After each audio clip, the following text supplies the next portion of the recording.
Basket News vasaros krepšinio stovykla grįžta. Individualus dėmesys visiems dalyviams, įkvepiantys susitikimai su krepšinio pasaulio žvaigždėmis bei geriausia vasaros savaitė su pramogomis ir krepšiniu. Registruokis dabar.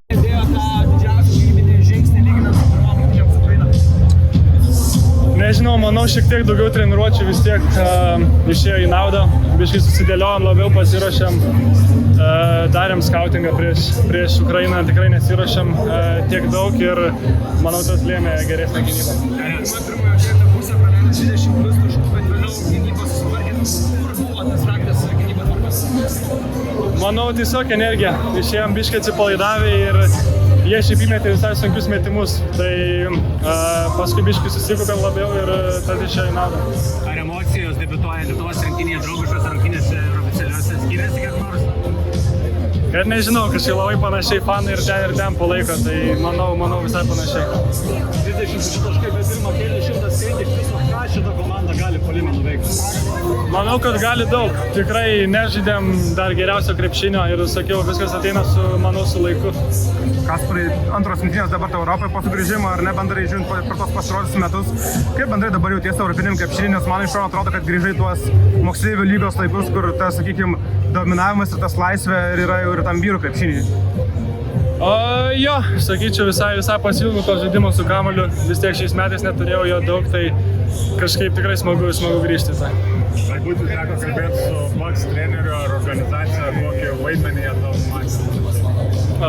Šiek tiek kalbėjom, bet tikrai ne apie vaidmenį, dar tiesiog susipažinom ir manau, kai pamatysiu, susitiksiu su jais realybėj, tada viską apkalbėsiu. Koks pirmas įspūdis?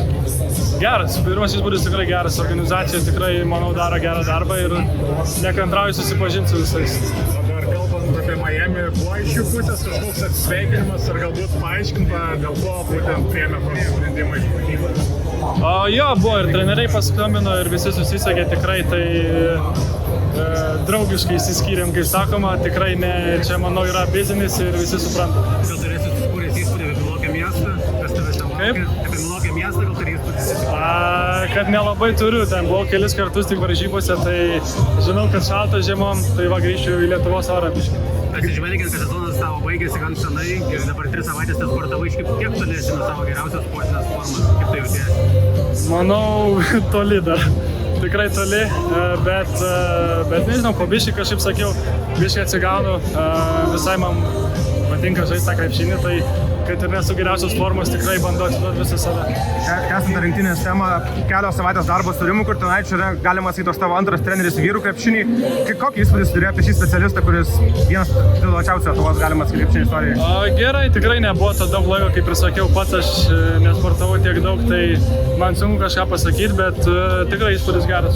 Kalbant apie tos žaidėjus, kurie dabar tave globoja rinktinė, irgi Aibė yra veteranų, tas Matas Kasparas, Jonas, kiti veteranai vyresni žaidėjai, ar ne? Kas dabar tave po sparnų prigriebęs Lietuvos rinktinė, sakykime taip, tave drąsiai treniruotas? Aš manau, Jonas visus po sparnų apglėbęs ir veda mus į priekį. Dabar dar jį iš arčiau pamatyk vienoje komandoje. Ką apie jį sužinojai per tas kelias savaitės, kaip žmogų, kaip krepšininką? Kad turi balsą, tikrai palaiko, ypač jaunesnius, tikrai yra, manau, geras veteranas, tiek kiek girdėjau, buvo NBA visada geras veteranas, tai tikrai rinktiniai labai padeda. Pirmas 2 rungtynės tik Lietuvos rinktinėje, bet ir su Matu Buzeliu ar lengvoje atrasti ryšį aikštelėje? Jo, aš manau, vis tiek nėra labai sunku, bet kaip ir sakiau, su laiku, manau, viskas dar bus tik tais geriau ir surasim tas progas jam ir į greitą užbėgti ir lėjupų pamėtyti, bet tam reikia šiek tiek laiko. Pats rinktinėje žaidžiu dabar ir žaidėjų, kur Naitis daug kalbėjo apie tai, kad tave mato, gal antroji pasisekiau, pats galbūt geriau jaustumė šitą rinktinį. Aš jaučiausi geriau su kamuoliu, kaip dabar ir esu. Tiesiog kontroliuotą biškį žaidimą ir manau, to labiausiai mums reikia.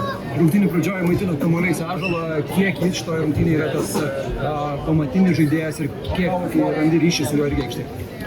Tai labai svarbus Ąžuolas yra, kaip matėte, ir šiose varžybose, ir praeitose, ir visada mums jis tiek gynybų, tiek puolime atneša didelių vaisių ir mes bandom jį surasti ir išnaudoti jį po krepšių tiek jų jėgą, tiek ant greito puolimo. Tavo netolimoje ateityje gali Ąžuolas būti dar vienas lietuvis, kuris pasibeldžia NBA duris? Manau, tikrai taip.